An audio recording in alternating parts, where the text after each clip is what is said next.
Hello, my old school soul food family. Chef Jeffrey back with another video. And also hello to the Slice of Happiness, my happy family. Because this video is going to go on 2 social media content. It's going to be on my old school soul food page channel and on my Slice of Happiness channel. I don't know what I'm on to title this, y'all. But I can say this. Of all the videos that I've done lately, that I do or going to do, this is the most important one. I'm not cooking in this video. I'm not doing lives. I'm not on a road trip. I'm going to talk to something that's very, very dear to my heart. Something I experienced. And I hope this video can save someone's life or encourage someone's life or encourage someone to get up and move on with their life like I have. And it's not easy. September, well, I finally got this video in. I was contemplating to do this, and I've been so busy this month, September, but I had to do this. Very important. September is suicide awareness. I like to call it suicide awareness and prevention, because if you get some awareness to suicide, you can prevent it. Suicide rate increased a lot between 2011 2017. It kind of staggered off from 2017 to around 2020, 21, and then it went back up again. Suicide touches all races, all ethnicities, all political affiliations, all financial, rich, poor, whatever, all sexual persuasion. It does not discriminate. All ages. It does not discriminate against anybody. It takes everybody has been touched by suicide, either personally or professionally have been touched by suicide. And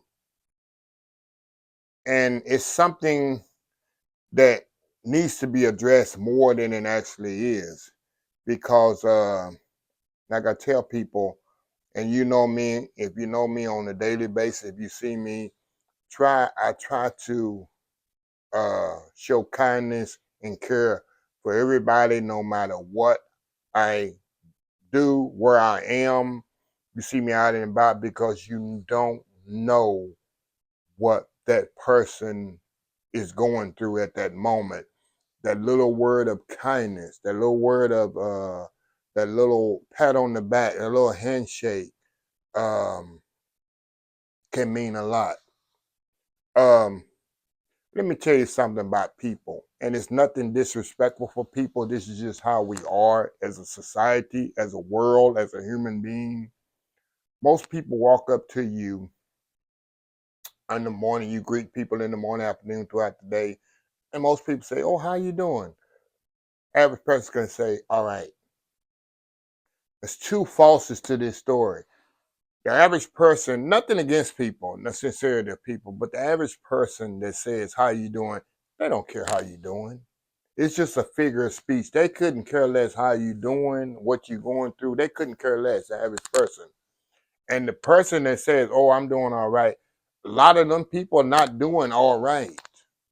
They just not want to hold a conversation or stop somebody, the conversation about what they're going through. I tell people this all the time, and people that's going through, and I've heard people, and talked to people going through certain things. I tell them, I'd rather sit here or stand here or go here and listen to your story, what you're going through, than attend your funeral. I'd rather take that 5, 10, 15, 20 minutes, hour, whatever, to listen to your story, what you're going through, than attend your funeral. Some people don't care. Some people couldn't care less. Suicide is serious. Bullying is serious. Let me tell you my story. Because I made myself notes, because this is emotional for me. And I made myself notes because I'll get to talking and get into motion, then I get all messed up on certain things and stuff. So I wrote stuff down today. Usually I don't make notes, but I specifically made notes for stuff I want to touch on and stuff I don't want to forget. Because I get to talking and I forget, oh, I should have said this and this. I was born and raised. Let me give you a little synopsis. Born and raised, y'all know, if you don't know, if you knew people, whatever, in a small town, less than 1,000 people. Very loving home, very strict parents that love me to death. My father, mother, they love me differently, but they love me to death. It's a different love that I got from my dad than I got from my mom. But there was no doubt about it that both of my parents loved me, and I was the kids was number one in their lives. But I grew up in a childhood that I was afraid to leave my home. From a kid, from like when I started school at 5, 6 years old, I was afraid to leave my home. Why? Because of the bullying that I uh, uh, experienced from a young age, from kids talking to me, talking about me. And there's a difference in joking and having fun and picking at people when they're laughing and the reception is laughing, you're having a good time with it. But if you see the reception, I tell these people all the time, if you're laughing, joking, people, if the reception from that person is not mutual, stop it. You're hurting that person, you're being offended. I'm not telling people easily offended or whatever. There's a difference. There's hurtful ways of going at people. Talk about my eyes. I had big eyes as I was growing up. I had big feet, the way I talk, and I was tall and skinny as I grew up. I took bullying for that. Y'all, from the time I went to school in probably started first or second grade. I started school in kindergarten, but it really started affecting me first or second grade, all the way to up till I graduated at 18 years old. I hated to go to school. Not because of the teachers. I love my teachers. Not because of school. I actually loved learning in school, but it's the thing I have to deal with on a daily basis. When I used to catch the bus all the way till I was a senior, we used to catch the old yellow school bus. I hated to get on that bus. When that bus come, I hated leaving my home uh, because I knew I was going to face people making fun of me, talking about me, or whatever. And it hurt me internally, and I held all this in. I held it in for 33 years, y'all. 33 years I held all this in. Nobody ever knew what I was going through internally for 33 years of my life. And that's what I'm going to get to here in a few minutes. My happy place is when the evening when I got off the bus and I could go home because I know my mom, my dad, my siblings. I had pets, I had dogs, we had cats, we had chickens, all this in the farm. All this was my family. These are people don't make fun of me. Had pets, we had 4 dogs. In the country, you know, you had dogs. Dogs love me in condition. You know how pets are. I felt so much love when I got off that bus. I didn't want to go. I didn't want to go to church. When I went to church, I used to sit by my mom in church for many years. I'd sit close to her or behind her because I didn't want to associate with nobody in church. That was me. And I'm introverted today because of that, but I've gotten out a lot of that. Very introverted, y'all. But I've got out of a lot of it than I used to be. And it's nothing worse than childhood. And a lot of kids are going through this. And I went all the way up to adulthood. When I graduated high school, I'm going to move this along so the video don't go long. I went to college. For 2 years in college, I was okay. I said, man, this is doing good. I had a college roommate. We was all cool. And my college classmates, we was all in the culinary school. It was nice. We would go out and do things. I said, man, I'm finally out of this bullying, because like I say, y'all, I grew up dealing with low self-esteem, insecurity, non-acceptance, no energy, no good energy, depression. I dealt with this for 18 years. All of that. From college, for 2 years in college, went to culinary school, 2 years in college, I was doing good. I said, man, 20 years old, I'm over this. I don't have to go back. I'm never going back to my town. I don't want to deal with those individuals. A lot of them moved on or whatever. A lot of them, I don't want to deal with this. Parents never knew I went through this. My dad never, let me tell you why. My mom worried a lot. She was a worry wart. You say something, whatever. Till my adulthood, to the day she passed away, she worried and she loved her kids. And others do that. They don't want their kids hurt. That's the way mothers is. And my dad, I didn't tell him because there was going to be two reactions. Number one, he would get on to me for not reacting to that. And that would open up a door because y'all, let me tell you, I'm going to be honest. I had ways and thought of ways how to stop these people from very bad ways. I wanted to stop these individuals from doing this to me. I had that in my mind. I'm not sugarcoating anything. I'm going to tell you what I went through. I wanted to stop these people with force, with ending force. You know what I mean? From doing this to me. So if my dad had to open that door, because my dad always told me, you better not get in the fights, don't get in school or whatever. So he had to said that would open the door up. Okay, Pandora's box. I can go and get these individuals and do something what I want to do. Yeah. He would have reacted either that way or he would have reacted this way. He would have took things in his own man. My daddy was, what they say, crazy sometimes. My dad didn't care. He feared no man. He would go up to these people's houses and walk in their house without even knocking on the door and tell them, look, why you messing with my kid or whatever. He would have reacted that way. And that would have made it worse on me going to school. Oh, your daddy took up on you. That would have been worse. So I didn't want it either way. Either way, I would have been a loser. So I didn't even tell my dad this.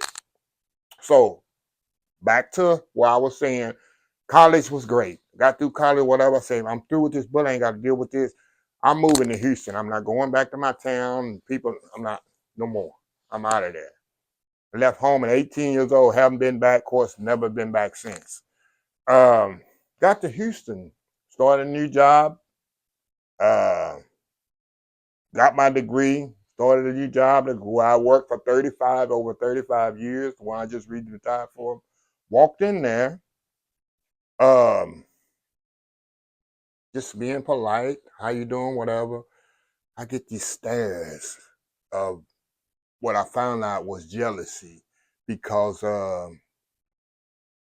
envious because the people there was what they call homegrown cooks, never been to school, and I was a college boy. Thinking I'm better than this is the people already prejudging me, thinking I'm better than everybody else, thinking I'm um um sorry about that, y'all. But that wasn't the notion. So it got to the point in the kitchen when I'm cooking and doing certain things, they were what you call in the weeds when you have a lot of things. If anything go wrong in the kitchen, nobody would help me. Very few people would help me. They would laugh, oh, he burning that up. And I was specifically sabotaged on a lot of stuff that I was doing to get me in trouble. And I dealt with this, y'all. It's like, oh my goodness, here we go again with this thing. I go back into my shell, move up. I just kept dealing with it, kept dealing with it, kept dealing with it. I got to, this was I started in 1988 when I moved to Houston. Had no really friends because everybody just like, I don't know, it just, you get to the point like, is it even worth trying to even be nice to people, whatever? But I always treated people nicely. I never was mean to people. And I tell people all this. They say, these people are so nice. People that's suicidal, going through depression and low self-esteem, they treat people nicer because they don't want to treat you like they being treated. They know the pain and agony that they going through, and they do not want that other person to feel like that because they know how bad it is. So move up to 1994. This is when my life really started getting a little bit better as friends. I met two individuals on the basketball court. I used to go play basketball every day. That was just my energy and ways to just unwind and forget about everything or whatever. Because I didn't deal with a lot of people. Deal with the introverted. I met these two individuals in 1994. We are friends still today. If I can find a picture, I'm gonna put it up there. Like, we are friends still today, y'all. And it was so emotional. I met these two individuals on the basketball court, and they asked me I want to play, and we started playing on daily basis. I used to play 3 or 4 days a week.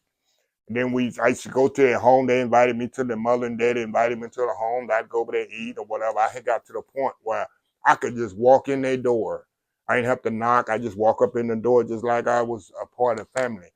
And one day it just hit me. I was what, almost 25 then. It was so great feeling, y'all, to have friends that actually we would pick at each other, but we would have fun and joke with each other. Even we do this today. We laugh with each other. We don't laugh at each other. You know what I'm saying? And you don't know the feeling of not having acceptance, low self-esteem, to have people come in your life that really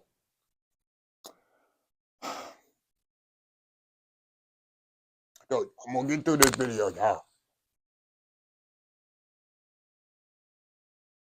Like I told y'all, these two individuals were still friends.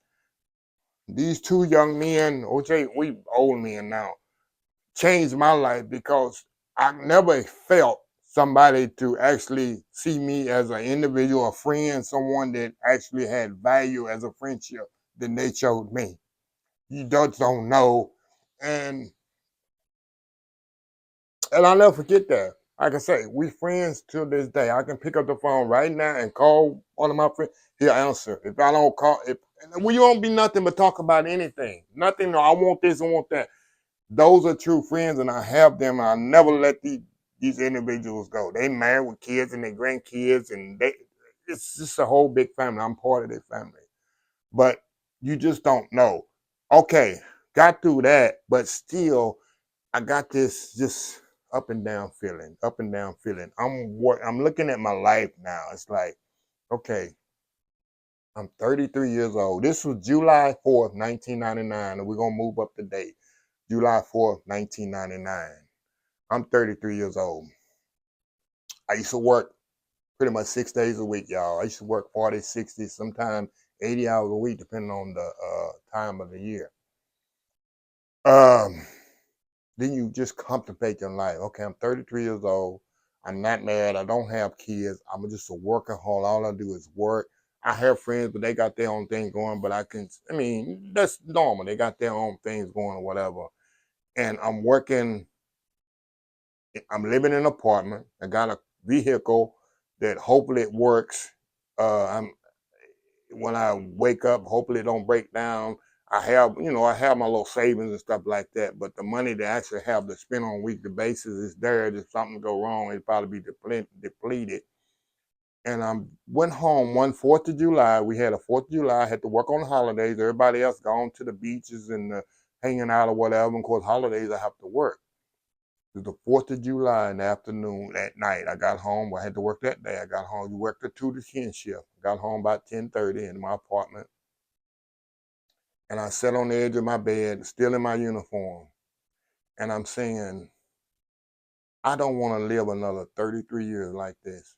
I'll be 66 years old, living in an apartment, uh, single, no kids, working on a 8-hour job, getting paid by the hour.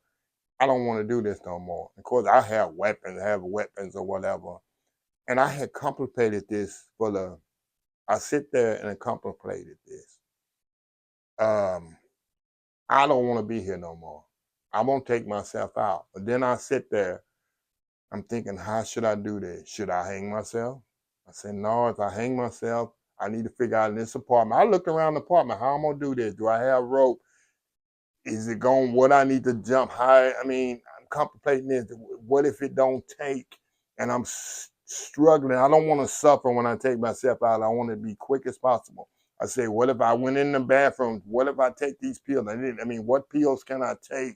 There's no internet back then, so I can't Google all this stuff. I'm thinking, what else can I take? I don't want to suffer. I don't want to be in the hospital. I don't want to where they catch me and then they put me in something. I want something to take me out quickly. I say, I need to take all these pills. Will it take me out quickly?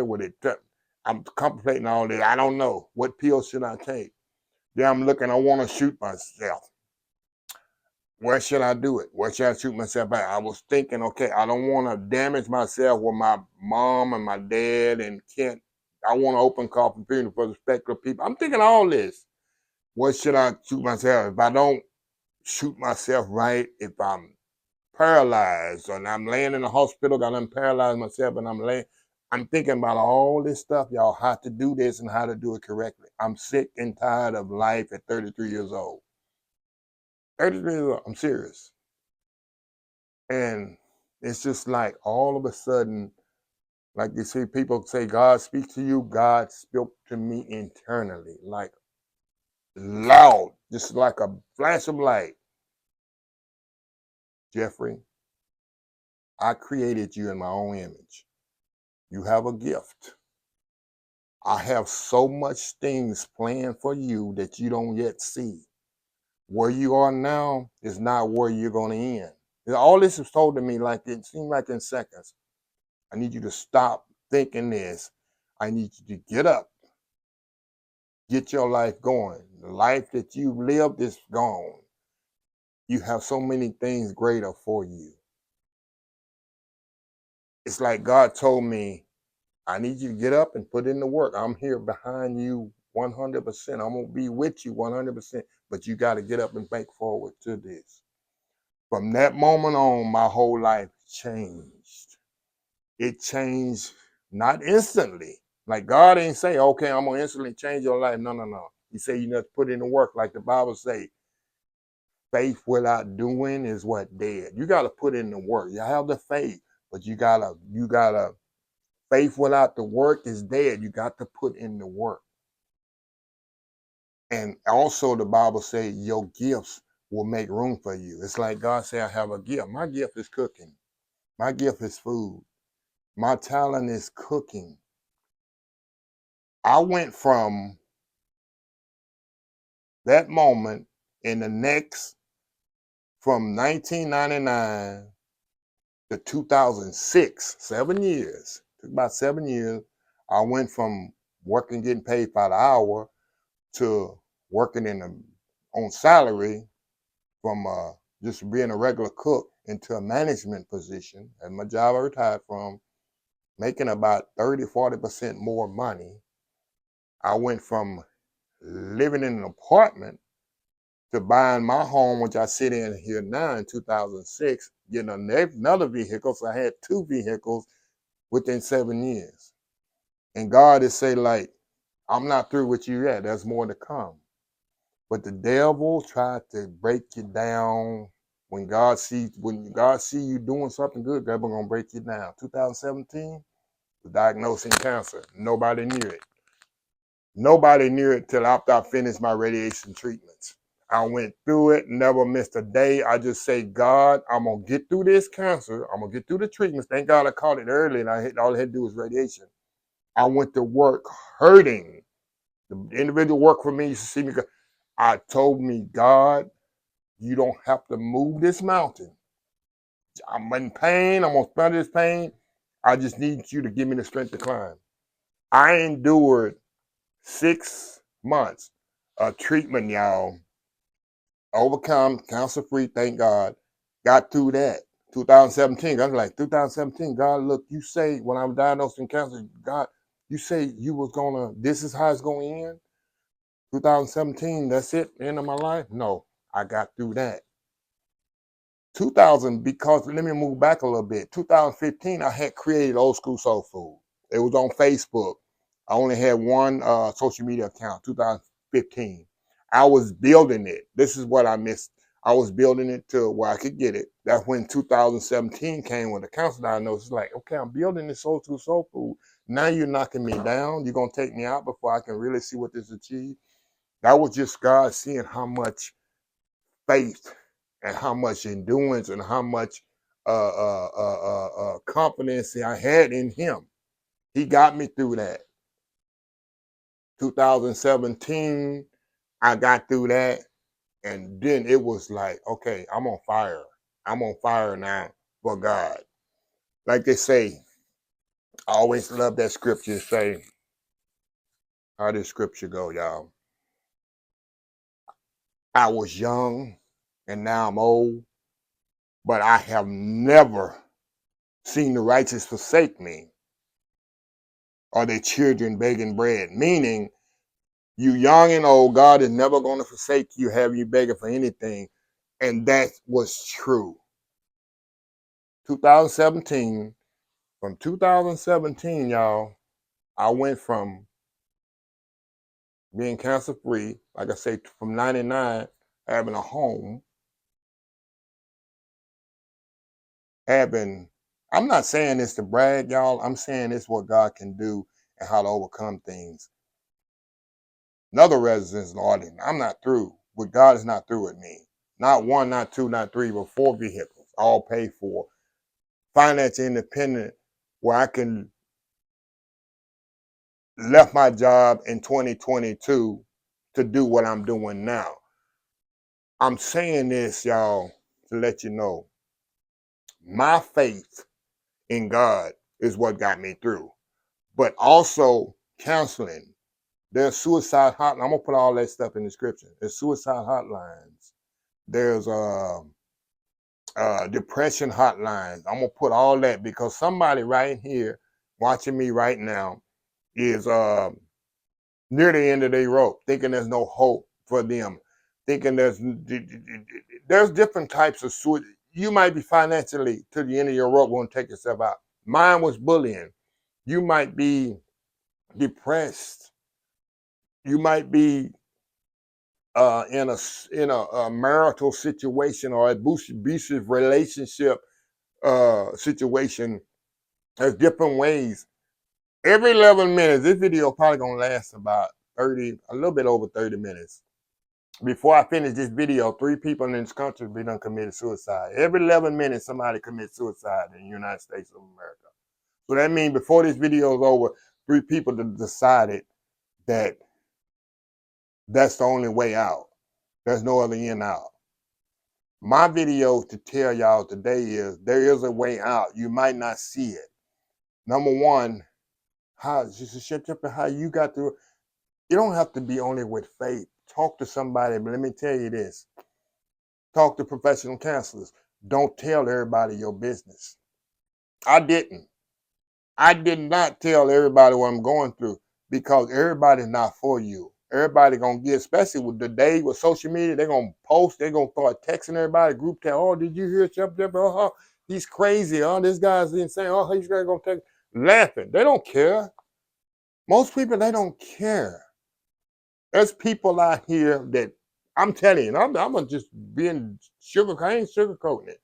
And I don't care because I know what God doing for me, and God is making them angry and angry and angry and angry. You know how to, like God say, I want to just for many years do something to this. You know how to make these people mad and angry and really make it. Be successful. Get out there and make something work. There's people right now that made fun of me, talked about me. They hate. I know they're really mad at me now because what they did didn't work. What they did, it didn't take. What they trying to make me feel bad and hope I didn't take myself out. I didn't succeed. I didn't do nothing. It didn't work. You know why? Because I got a God that's bold. I got a God that's big, and I got a God that's massive, and I got a God can do anything that you want to if you put the faith in Him and allow Him to move in your life and allow Him to put Him first. I tell y'all this in the video all the time. Anything I do, anything I'm going to do, anything I'm planning to do, I pray about it, put God first, and let Him do it, and I put in the work. I'm telling you, people out here just, I can post up, I know they mad. How'd Jeff do this? How'd Jeff do? I hear this all the time. How you going here? How you doing this? You know why? I put my trust in God.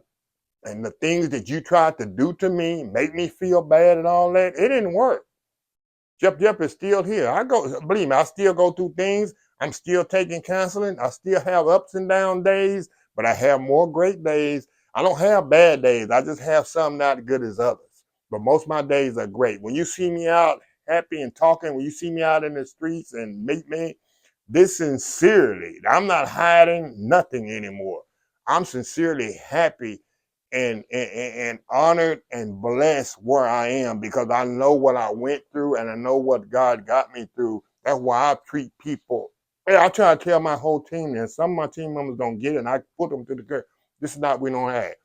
wherever I go. If we in a restaurant, we in a store, we on the freeway, we in the park, you greet people with how you doing. I don't care in the restaurant. You don't know what that waitress, waiter, you don't know what these people going through. You don't know what they're struggling with.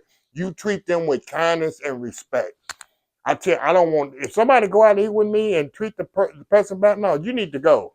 You need to get out of my table. I don't tolerate that. I don't tolerate disrespect. I don't tolerate people being mean to people. You're not going to be in my circle. You're out of here. I don't tolerate people boasting.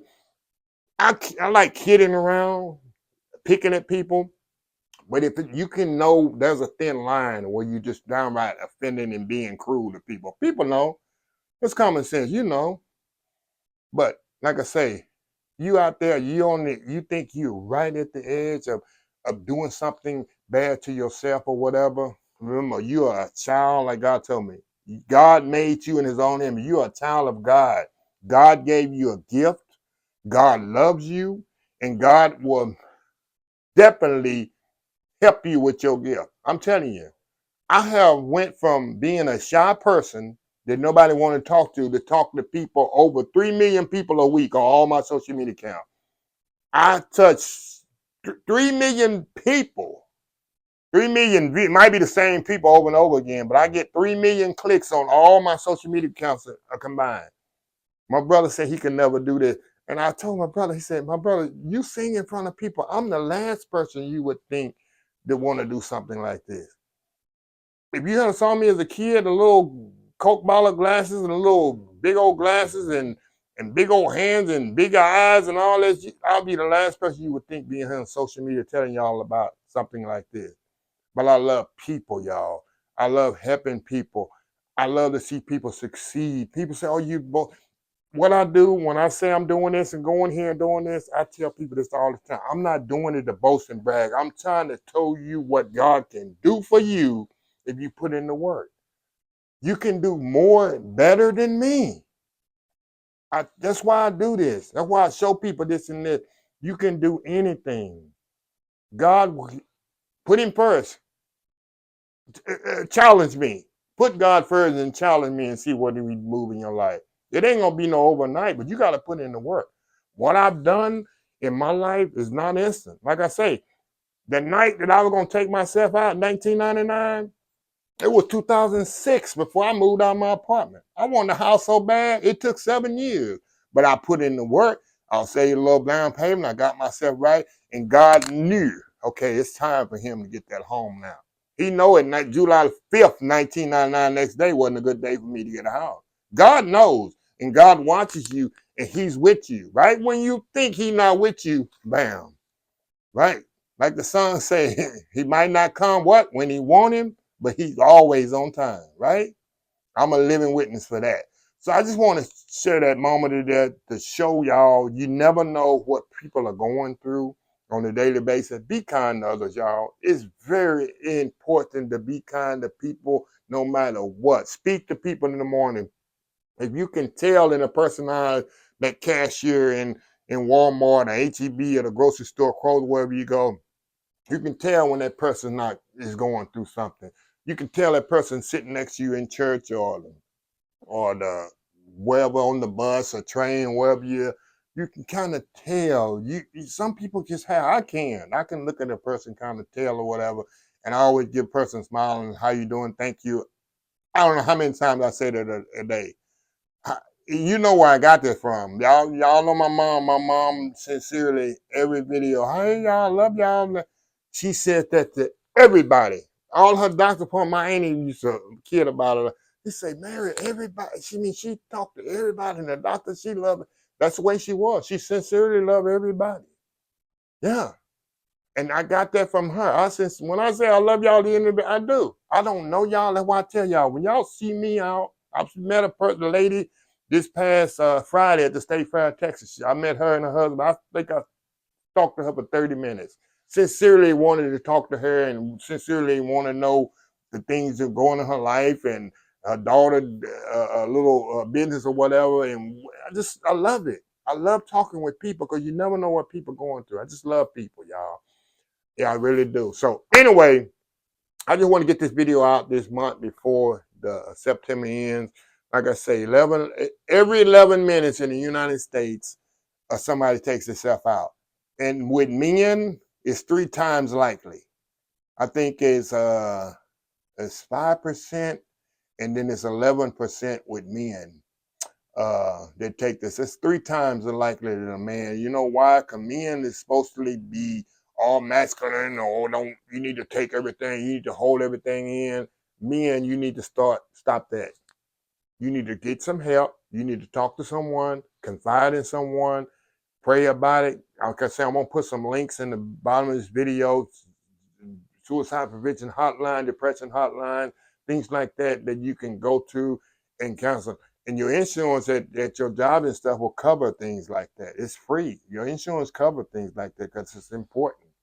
So I love y'all. I think this video is very important because, like I say, what I've been through, and like I say, I thought my life was over at 33, but God told me and showed me from 33 to right now I'm 56.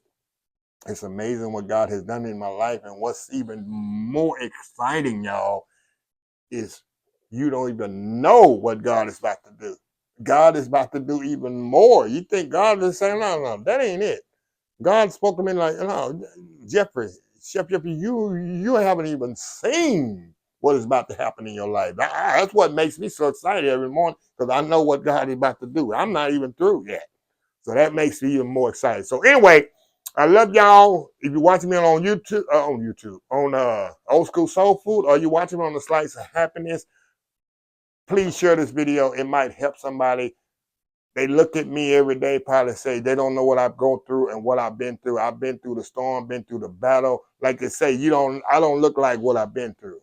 I've been through a lot, y'all. But anyway, by the Lord, God's grace and mercy, I got through it, and I'm gonna get through more. There's gonna be still more battles because the devil's still trying to get me, but he don't know. As long as I got God on my side, what they say, I don't need nobody else. So anyway, I love y'all.